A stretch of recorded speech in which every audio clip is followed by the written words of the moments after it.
Bueno, hola para todos.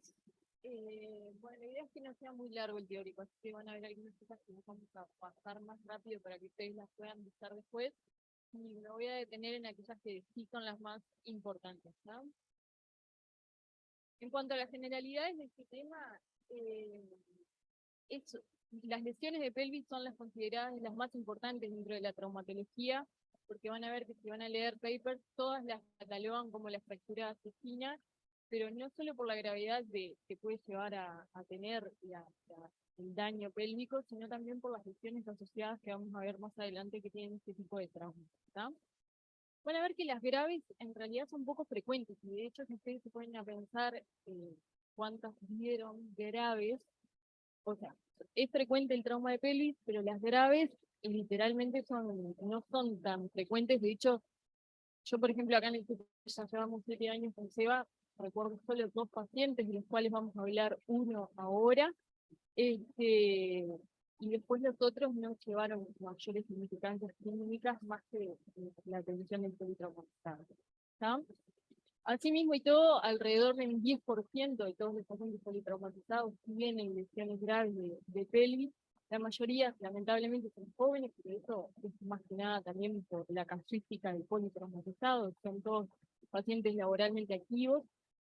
Y las lesiones más graves se asocian a lesiones con alta cinemática. Esto es un poco intuitivo también de sospechar, y lo que yo les decía, que sí, la mayoría están asociadas a otras lesiones. Más del 80% de las lesiones de pelvis tienen alguna otra lesión. Y la mitad van a ser o potencialmente graves o graves. La mortalidad, van a ver que hay varias descritas, la mayoría rondan en estos porcentajes. Depende un poco de cómo sea el traumatismo. Pocas son expuestas, pero si son expuestas, eso ya aumenta mucho más la mortalidad, y ahí ya empieza a abrirse un abanico de porcentajes de mortalidad llegando al 50%. Y acá lo que yo les quise remarcar es que acuérdense que expuestas no es solo pendiente, la ósea que siempre estamos acostumbrados a ver, sino que acá en la pelvis se puede dar comunicación con una cavidad, ya sea con el sistema digestivo o con la vejiga. Entonces hay que acordarse que a veces esto le suma muchísima gravedad y que además es difícil también de diagnosticar. Entonces eso también, el retardo en el diagnóstico de una fractura abierta o una cavidad, le suma mucho más mortalidad. Como les dije, pocas son graves, o sea, 8% graves, bueno, es un porcentaje bastante bajo. Obviamente, esto también es bastante intuitivo, mucha mortalidad en los pacientes que tienen inestabilidad hemodinámica, como todos los pacientes que tienen inestabilidad hemodinámica en los traumatismos, que eso se debe a la rápida pérdida sanguínea, dificultad en la hemostasis, por supuesto, más las lesiones asociadas. Y ahí la mortalidad se eleva a que la mitad de los pacientes son. Y de hecho, todos los autores describen eso. La mitad se mueren en el lugar del accidente o al llegar eh, ahí yo algo de eso se les puse, el 10 al 15% de los pacientes llegan a la emergencia con shock y un tercio de ellos morirá ahí en la. Acá, ¿qué les puse? No quiero aburrirlos con algunos trabajos, pero este me pareció bastante interesante porque es lo que les digo. Ustedes arrancan a leer este tema y todos lo catalogan como las lesiones asesinas, ¿no? Por la gravedad y sobre todo por las lesiones hemorrágicas asociadas.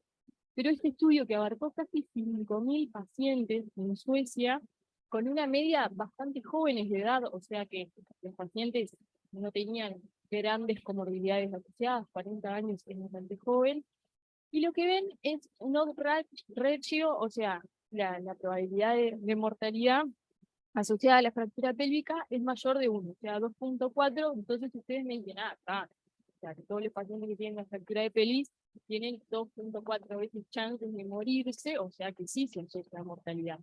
Pero estos autores, ¿qué hicieron? Agarraron factores que dijeron, bueno, panes, porque son politraumatizados, hay lesiones. Entonces, cuando ellos desglosan el Glasgow, la presencia de shock, el score de severidad del trauma, la edad, Entonces lo que se ve en realidad es que ahí la fractura pélvica ya deja de tener un odds ratio mayor de 1, entonces ahí ya no se asocia tanto con mortalidad la fractura pélvica sola, sino que la mortalidad está dada porque siempre va a ir asociada a lesiones graves. ¿Tá? Entonces es medio discutido decir la fractura de pelvis se asocia a alta mortalidad por sí sola. Sabemos que se asocia a alta mortalidad, pero siempre recordando que porque va a tener lesiones graves asociadas. ¿Ah? No por sí sola. No sé si se entiende eso o que me entrego. En cuanto al mecanismo lesional, algo ya les adelanté, la mayoría van a ser siniestros de tránsito, pacientes politraumatizados, más de la mitad en colisiones con vehículos, motos, los peatones embestidos, de hablar, y después están descritas las caídas, que más que nada va a ser en los cristianos, por supuesto, porque tienen no solo el riesgo aumentado de caerse, sino que una baja masa ósea, puede haber también el tabaquismo vinculado a la osteopenia. Y después hay otra entidad que yo ahí solo para nombrárselas, no es para que las sepan, que son las fracturas por abulsión, que son con una contracción muscular bastante súbita, que eso es más que nada en los adolescentes atletas. ¿Tá? Recordando un poco la anatomía de la pelvis, nada, simplemente para que recuerden que es un conjunto de huesos y ligamentos, que eso es lo más importante, que va a componerse del sacro, los huesos ilíacos, el isquion y el pubis. Y acuérdense de todos los órganos que eso abarca y del sistema venoso y arterial, que es lo que nos va a dar la gravedad del trauma.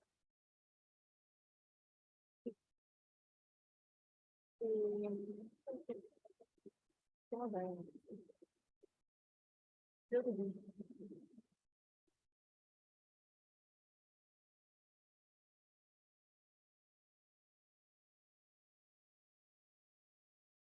Ya no, hoy justo como para parar y decía, yo seguro que quieres pagar una grada.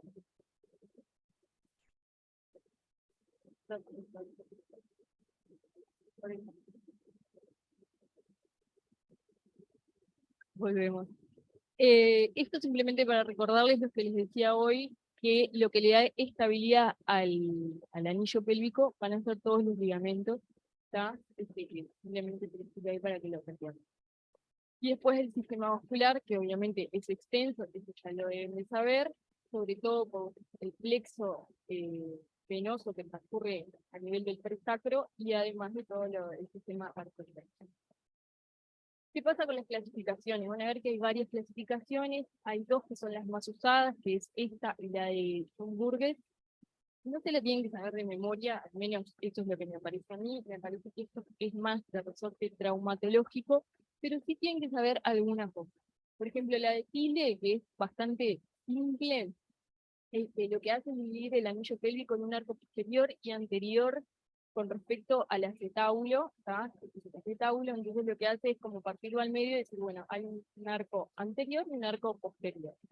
Entonces vamos a tener tres tipos, las A, las B y las C, pero después a su vez las subdivide, entonces ahí empieza un poco más lo engorroso. La cuestión es que las A, que son las más estables, es una ruptura incompleta del anillo, que toda la estructura se mantiene intacta, o sea, no hay rotura ligamentaria. En estas, lo importante es que por lo general no se asocian a lesiones graves y tampoco requieren de tratamiento quirúrgico. Ya después la B y la C ya son mucho más complejas. La B las clasifica como rotacionalmente inestables, pero estables a nivel vertical, y la C es inestable a cualquiera de los dos vectores, y además después pueden haber lesiones combinadas, o sea que no es tan fácil la clasificación, por eso les digo que es medio engorroso. Igual se los dejo ahí para que les quieran saber. Lo que sí no importa que sepan es que cuando hay interrupción de lo que es el anillo pélvico, siempre va a ser debido a un impacto de alta energía, exceptuando las dos que les dije anteriormente, que son los ancianos y los atletas, que esas pueden ser fracturas graves. Y después las que siempre vamos a llamar, en realidad, las de libro abierto, que son justamente, por su nombre se dice, que hay interrupción del anillo pélvico y lo que hacemos es, decir, esta es una fractura en anillo abierto y ya sabemos que es bastante inestable, no importa si es BS o qué mecanismo de generación de la fractura tuvo, eso la verdad que a nosotros a cambiar tanto en el tratamiento. ¿Ah? Igual les dejo acá la clasificación de Schönburges, que esta clasificación en realidad, vieron que la anterior era como mucho más anatómica, que divide el anillo pélvico en posterior y anterior.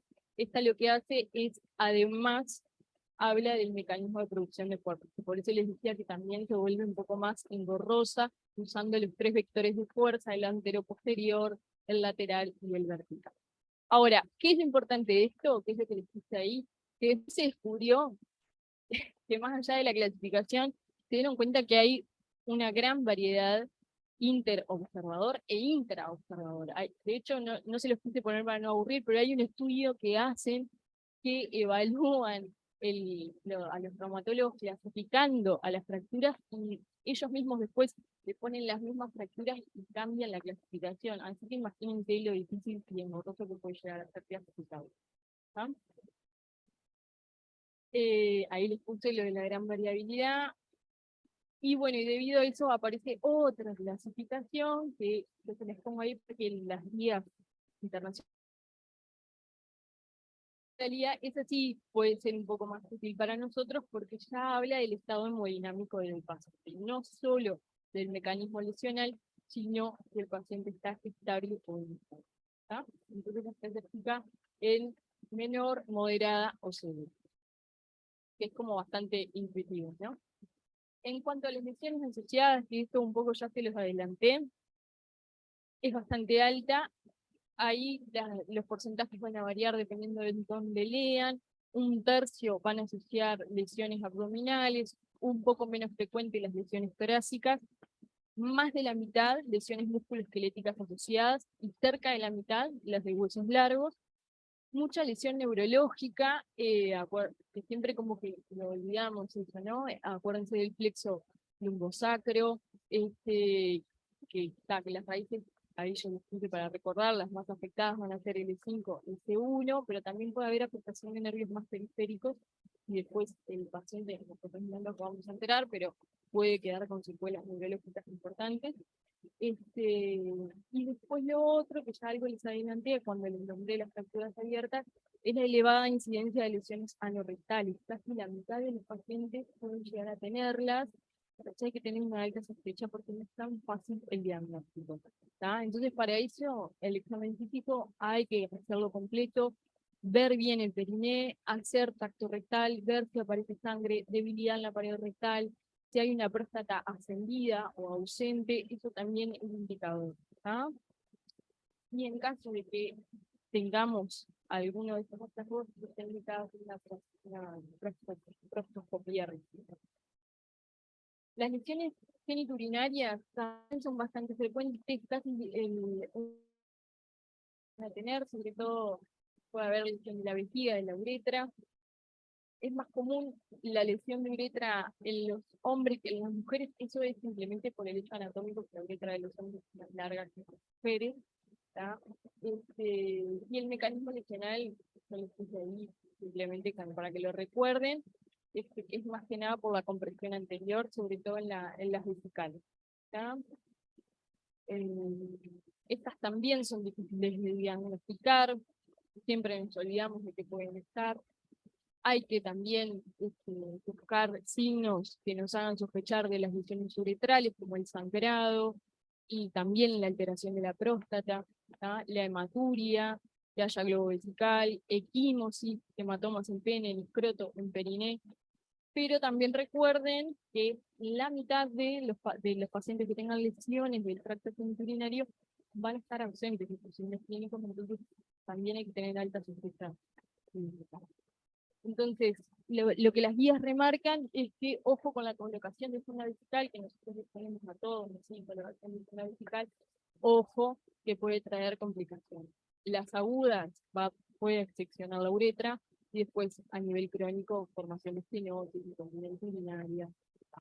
Entonces lo que sugieren las guías es que cuando se sospeche que pueda llegar a haber una lesión de estas, hacer una imagen con contraste. ¿Ah? O la otra sospecha es que hay también, ojo, lo que se van a hacer la imagen. ¿Ah? Las lesiones hemorrágicas, que son las de este teórico, bueno, la mayoría van a ser venosas. De hecho, más que la mayoría, todas. ¿Tá? Todos dicen el 80% se debe al plexo venoso presacros y las venas prevesicales, pero la realidad es que siempre hay, cada vez que hay una fractura de la pelvis, hay sangrado por el hueso extracocho, y por la microvasculatura. Entonces, en realidad, el sangrado venoso siempre está presente, más allá de que pueda haber arterial o no. El arterial, por suerte, es menos frecuente, pero es mucho más mortal. Ahora vamos a ver por qué. Y ahí le puse, dependiendo de qué parte sea la lesionada, a cuál de las arterias se puede ver. Puede ser cualquiera de ellas. Y lo otro es que, y esto también creo que se les dije, más allá de saber qué tipo de clasificaciones la lesión que va a tener nuestro paciente, cualquiera de ellas puede tener las lesiones hemorrágicas, ya sea venosas o arteriales. Las de tipo A son las menos frecuentes, pero recuerden que no importa qué tipo sea, ustedes me dicen, no, como es tipo B, no pasa nada. No. Puede tener una lesión hemorrágica. ¿Tá? Por supuesto que la mayoría se dan fracturas inestables, pero no quiere decir que las que sean estables no vayan a tener sangrado. Es la causa más frecuente de mortalidad precoz, eso ya lo dijimos. Por supuesto que el retraso en la toma de las decisiones va a aumentar la mortalidad, como en todos nuestros pacientes, ¿no? No solo en este. Acá en realidad lo que les dice, lesión pélvica, hemodinamia inestable, va a haber que fijar la pelvis, que eso lo vamos a ver más adelante. Y lo que sí está descrito es que aquellos pacientes que presentan una alteración hemodinámica refractaria al tratamiento, se ve que son positivos para sangrado arterial en el 70% cuando se hacen angiografías, o sea que la mayoría de las angiografías, como vamos a ver ahora más adelante, también. ¿Por qué se da tanto, por qué es tan mortal el sangrado en realidad en estas lesiones? Esto ya lo deben de saber, pero a modo de repaso se los dejé ahí. Acuérdense que las lesiones del anillo pélvico generan inestabilidad en el propio anillo porque hay una disminución de lo que es el propio anillo. Eso aumente la capacidad, o sea, el volumen, sobre todo las del libro abierto, pero acuérdense que no solamente las del libro abierto pueden sangrar. Eso lleva a la rotura de los tejidos y facilita la hemorragia, sobre todo el espacio retroperitoneal. Y acuérdense que, miren esto, un desplazamiento de solo 3 centímetros de cada fractura puede generar un aumento en la capacidad de volumen de un litro. Por eso es bastante mortal cuando se... La evaluación inicial de estos pacientes, como todos los traumatizados, acuérdense, la ABCD, ella no puede faltar. Recordar también los mecanismos de lesión. Y a la exploración física, ya algo creo que les adelanté, buscar deformidades, inestabilidad en el anillo pélvico, eso ustedes lo saben, palpar los puntos de referencia ósea, las crestas ilíacas, a ver si aparece dolor, el pubis, los trocánteres mayores. Lo que puse ahí que me pareció bastante interesante, que dicen las guías, es que si el paciente está lúcido, ¿tá?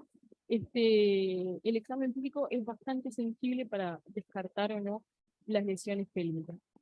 Eso, así que para los pacientes lúcidos está bueno hacer el examen físico bien hecho. Busquen fracturas expuestas, acuérdense del tacto vaginal y el rectal, buscando las fracturas expuestas a las cavidades, sobre todo por el aumento de la mortalidad que tiene. Y después vamos a ver que cuando están inestables hemodinámicamente, lo que se hace es la radiografía y el ecofag. ¿Qué pasa con el ecofag? En realidad vieron que el ecofag es bastante difícil para ver el grado pélvico propiamente dicho, pero ¿qué pasa? Nos descarta que no hayan otras lesiones que el paciente tenga que ser intervenido de urgencia, o sea, llega el paciente politraumatizado, ¿no? Olvídense del trauma de pelvis. Más allá de que lo tenga o no, el PAS nos sirve para descartar lesiones que ya le pueden matar, neumotórax, hemotórax, Eh, Después vemos qué hacemos con la pelvis, ¿tá? Entonces, en realidad, lo que sirve el ECOFAST es para eso, no para buscar sangrado propio de la pelvis, ¿tá? De hecho, es poco sensible, como les dije ahí, no va a diferenciar sangre de orina, eso ya lo saben, de la ecografía. Pero bueno, ¿y qué pasa con la radiografía? Y bueno, yo qué sé, es un método que siempre se usó, no lo vamos a hacer de forma rutinaria. Si el paciente está estable, ni que hablar que no hay que hacer radiografía, porque va a ir a hacerse una tomografía body, entonces no tiene mucho sentido hacer una radiografía. Pero si el paciente está inestable, le hacemos un FAS, tiene un FAS negativo, y bueno, capaz que la radiografía nos sirve para ver si tiene una fractura grave y ahí empezar a sospechar y actuar sobre esa pelvis inestable, ¿no? Bueno, la tomografía, ya saben, si se puede hacer mejor, es el gol estándar, tiene 100% de sensibilidad y especificidad en búsqueda de las fracturas. La reconstrucción 3D es maravillosa, sobre todo para los traumatólogos, pero también para nosotros porque nos hace ver lo que es la inestabilidad del anillo pélvico. Y lo mejor de la tomografía, que acá se pone interesante el tema, es la búsqueda de la extravasación de contraste y el tamaño del hematoma pélvico son predictores de sangrado arterial. ¿Qué quiere decir? Si yo veo extravasación de contraste, hay altas chances de que esto sea un sangrado arterial. Y si veo un gran hematoma que es mayor de 1,5 milímetros, o sea, mayor a 500 centímetros cúbicos, ahí tengo que ya empezar a disparar el tratamiento para la estasis arterial. Ahí les puse una imagen de trabajación de contraste. Tiene una alta precisión para la identificación, pero como todo en este mundo, la ausencia no excluye el sangrado. ¿Está? ¿Por qué? Porque puede haber vasospasmo por la deflexión de volumen, puede haber también una redirección del flujo de contraste justo a las zonas donde no está con tanto vasospasmo, entonces puede pasar de que haya sangrado arterial y que no haya extravasación de contraste, así que ojo, tiene alto valor predictivo positivo, pero no valor predictivo negativo, ¿tá? Y ahí les resalté el tamaño del hematoma, que eso es un gran predictor de sangrado arterial.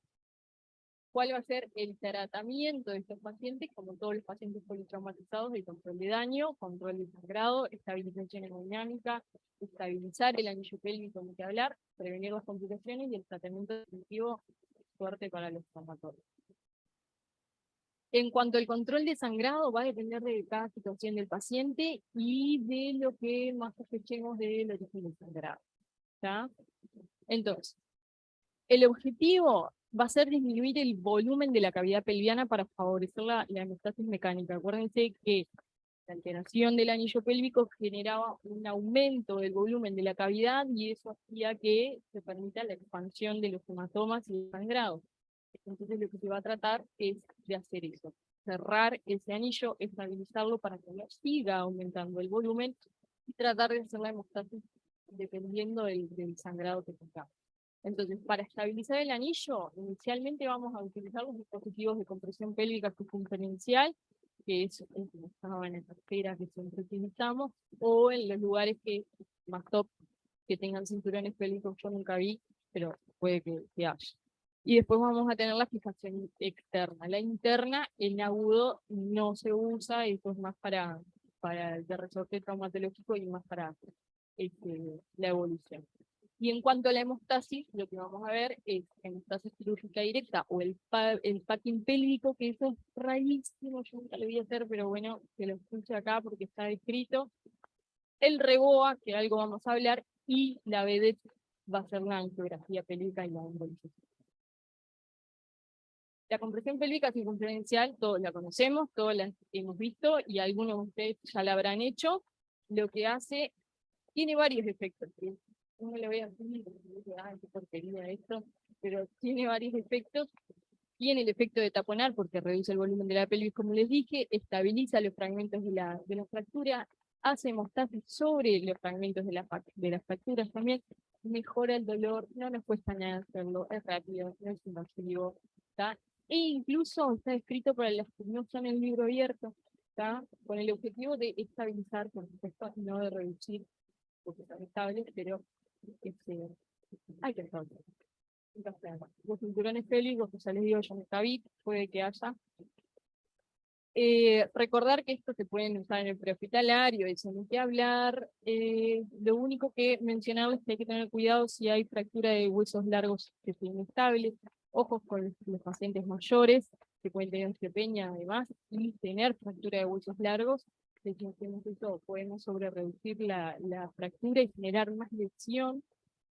¿Tá? No se debería mantener por más de 24 o 48 horas, empiezan a aparecer complicaciones como todo lo que hacemos nosotros, así que hay que eliminarlo en cuanto sea posible o cuanto se haga el tratamiento o se descarte la lesión pélvica grave. ¿Ah? Y lo que les puse ahí a lo último es simplemente tener en cuenta que si está en el prehospitalario a veces no es tan fácil de valorar clínicamente si el paciente tiene una fractura estable o no de pelvis, por lo que dice el ambiente, el dolor, si el paciente no colabora, lo que sea. Así que lo que dicen las guías es que ante la duda y si sospechamos un mecanismo lesional fuerte, deberíamos poner el sistema de compresión extrínseca y después vemos que le sacamos su compresión. Las complicaciones, simplemente para que después las lean, puede haber lesiones por presión, necrosis muscular, lesiones nerviosas, ¿tá? Atrapamiento de la vejiga, sobre todo cuando hay compromiso de la síntesis del pubis, así que ojo con eso. Lesión de los mismos vasos que pueden ya estar lesionados por el trauma, nosotros agregarles también lesiones, así que simplemente tener cuidado. La fijación externa. Esta sí es la que nos interesa a nosotros porque vamos a tener que llamar al traumatólogo y que venga ya a hacerla. Lo que va a hacer es eso, proporcionar la estabilidad del anillo y además generar el control de la hemorragia.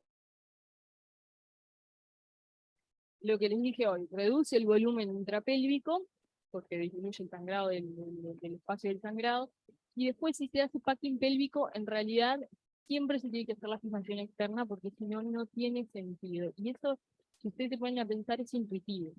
Si el mecanismo de sangrado y de perpetuación del sangrado es por la inestabilización del anillo, está inestable, empieza a aumentar el volumen, si yo no fijo los huesos, se van a seguir expandiendo. Entonces, por más packing que yo haga, ahora que les voy a mostrar cómo se hace, nunca va a seguirse expandiendo la cavidad porque se siguen moviendo los huesos. Entonces siempre tiene que ir el packing acompañado de la fijación de los huesos. ¿Tá? Si no, no sirve para nada. Esto es importante. Tanto los sistemas extrínsecos de compresión como la fijación externa actúan sobre el sangrado venoso. ¿Tá? Hacen estasis sobre el sangrado venoso. El sangrado arterial no lo estamos tratando ahí. Y ahora vamos a ver qué hacer. O sea que si nosotros tenemos un paciente grave que descartamos con un PAS que no tenía que ir ya a block, tiene una lesión grave de pelvis, está chocado, perfecto, llamamos al traumatólogo que venga a fijar.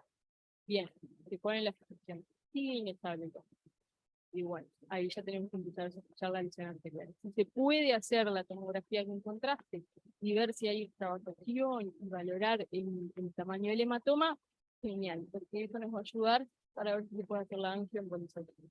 Pero no siempre se puede hacer todo, pero sí tener ese concepto, de que si yo lo fijo y trato el sangrado venoso y el paciente sigue inestable, tengo que empezar a sospechar que el sangrado es arterial. ¿Está?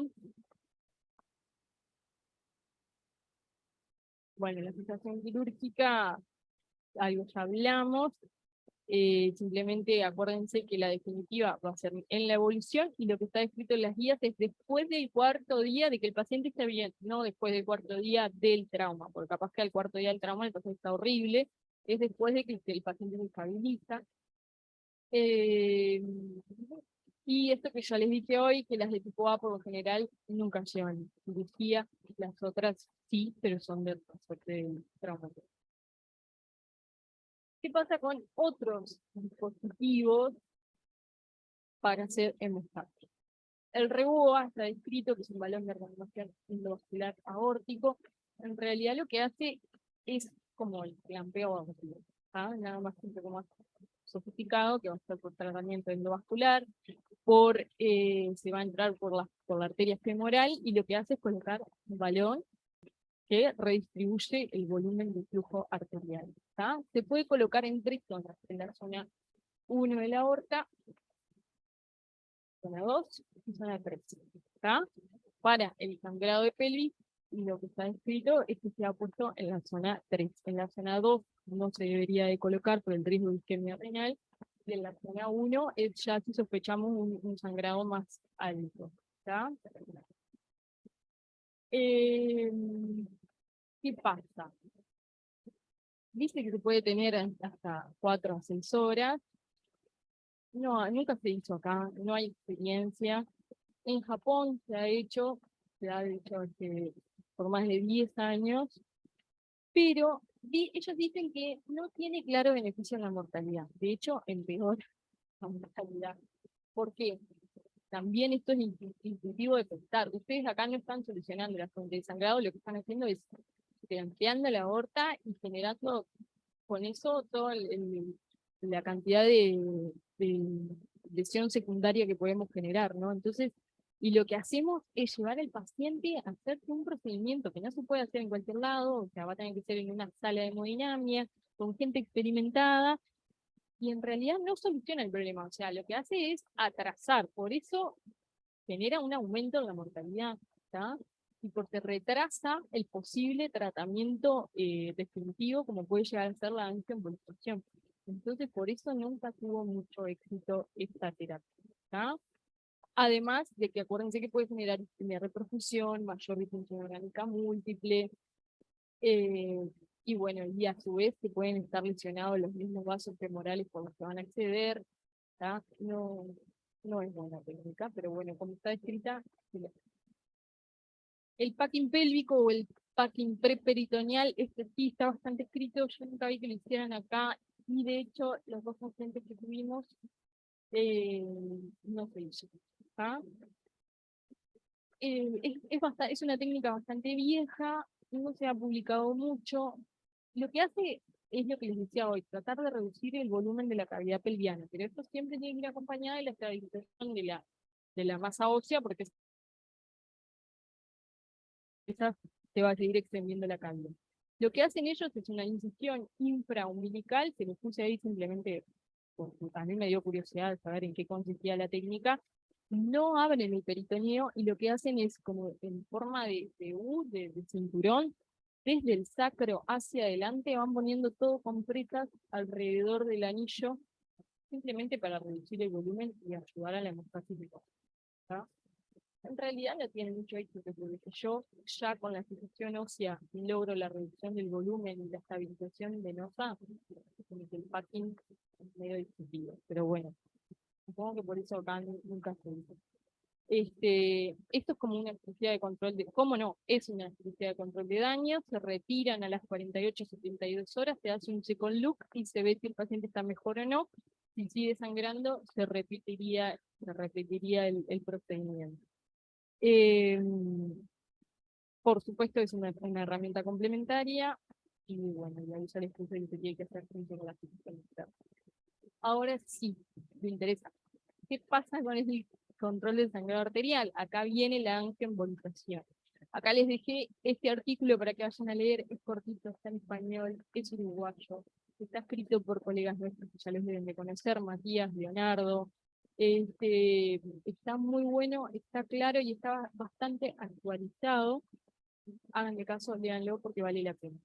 Ese fue uno de los pacientes que tuvimos nosotros acá en el CTI, en el cual tuvo un politraumatizado, tuvo un traumatismo grave de pelvis, se hizo la fijación externa y el paciente seguía inestable. No tenía ninguna otra lesión grave asociada a la cual explique esa inestabilidad, así que se planteó hacer la angioembolsación y se hizo, fue exitosa y el paciente es estable. Está bueno que lo nombre.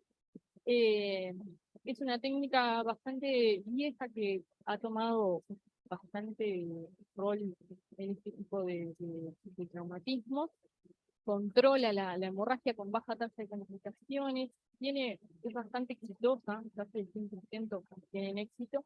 El problema de esto, como siempre, necesitamos recursos humanos y materiales que estén disponibles, que no siempre los vamos a tener, y además no es que está perfecto, tenemos un sangrado arterial y tenemos el paciente, se le hace la tomografía, se evidencia la extravasación de contraste, el hematoma, todo ya, sabemos que tiene la indicación de embolización. Sí, pero son las 3 de la mañana, no está el radiólogo intervencionista, la sala de hemodinamia no está, suerte. Hasta mañana, y es así, lamentablemente.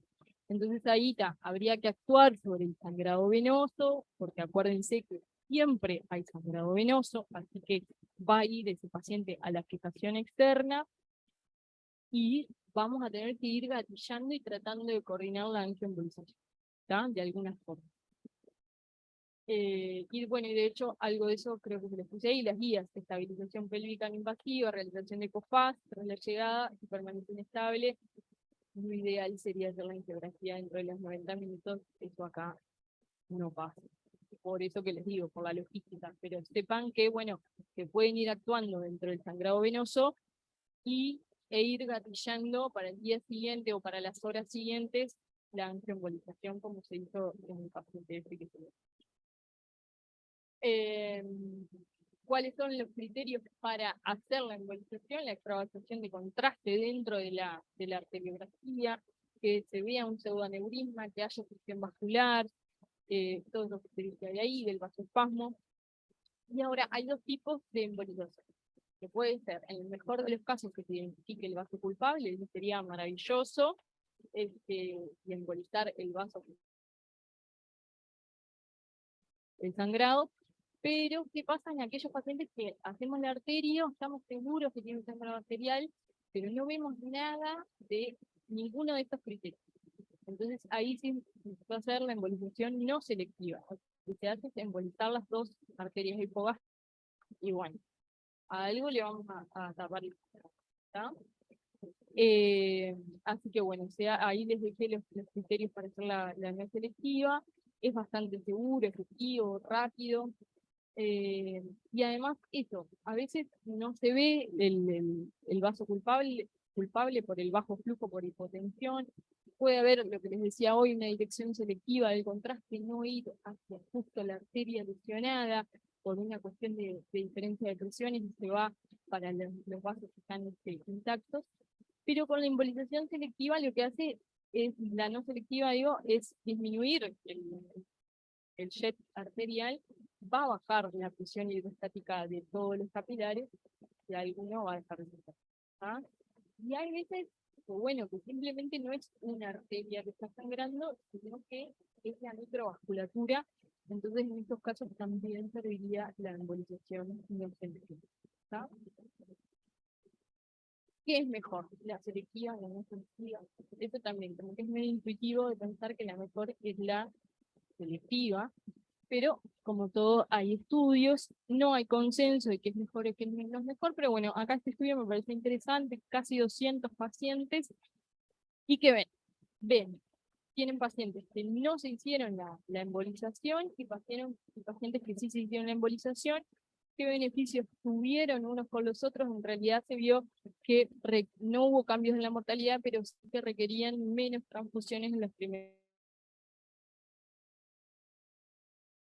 Fenómeno. Ahora, ¿qué pasa con los que les decía cuál es mejor, la selectiva o la no selectiva? Ellos miraron y vieron que el requerimiento de transfusiones de hemoderivados no fue distinto entre los no selectivos y los selectivos. La mortalidad tampoco cambió, pero lo que sí cambió, que no es menor, es las complicaciones trombembólicas. Por supuesto que son mayores en la embolización no selectiva que en la selectiva. Entonces, si bien está escrito que no se sabe qué es mejor o que no está demostrado cuál es mejor, a mí se me van a elegir, si es posible, la selectiva. Además, las complicaciones pueden ser necrosis glútea, porque ustedes están tapando todas las arterias, ¿no? Infección de la herida, neuropatía, alteraciones después neurológicas que pueden venir con la alteración de la vascularización, así que no es menor, ¿está? Si bien le salvamos la vida, ojo que podemos dejar graves secuelas. Y lo otro que sí está demostrado, En realidad dice como que no hay beneficio en la mortalidad de la angioembolización, pero hay otros estudios que dicen que por cada hora que aumenta el tiempo de angioembolización cuando hay sangrado arterial, va aumentando, va disminuyendo la sobrevida. ¿Sí? También es algo intuitivo de pensar, ¿no? Con todos los pacientes traumatizados, cuanto más demoramos en diagnosticar la fuente de sangrado, peor le va a ir, mayor la disfunción orgánica múltiple, mayor la acidosis, etcétera, etcétera. Acá por ahí. Esto, lo mismo, lo que les decía. Ellos estudiaron cuánto aumentaba la mortalidad por cada hora que se retrasaba la embolización, y en esto casi un radio de 1.8 por cada hora, o sea que cada hora que pasaba aumenta 1.8 el riesgo de morirse de estos pacientes, ¿está? Que no es menor.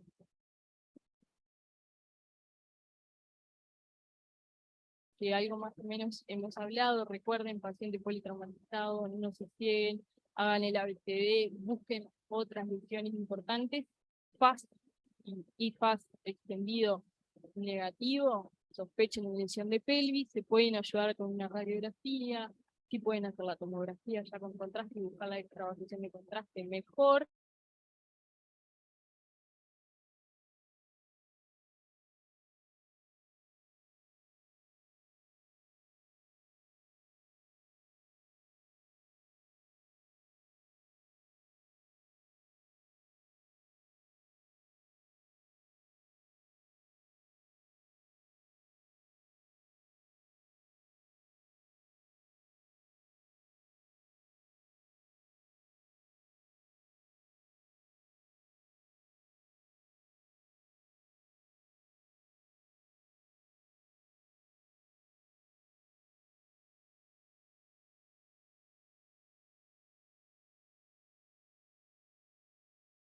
Este,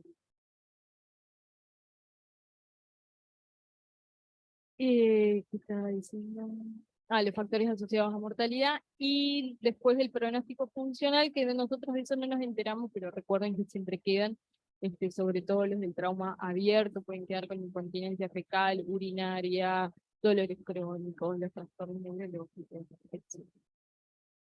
En suma, algo ya les dije, las lesiones traumáticas son graves, se asocian a los politraumatizados graves, cinemáticas de alta energía, eh, las decisiones se basan sobre todo en el estado clínico del paciente y del anillo pélvico. Las lesiones asociadas son muy frecuentes, la más común va a ser la hemorragia, eh, así que el tratamiento va a tener un poco en cuenta el patrón funcional.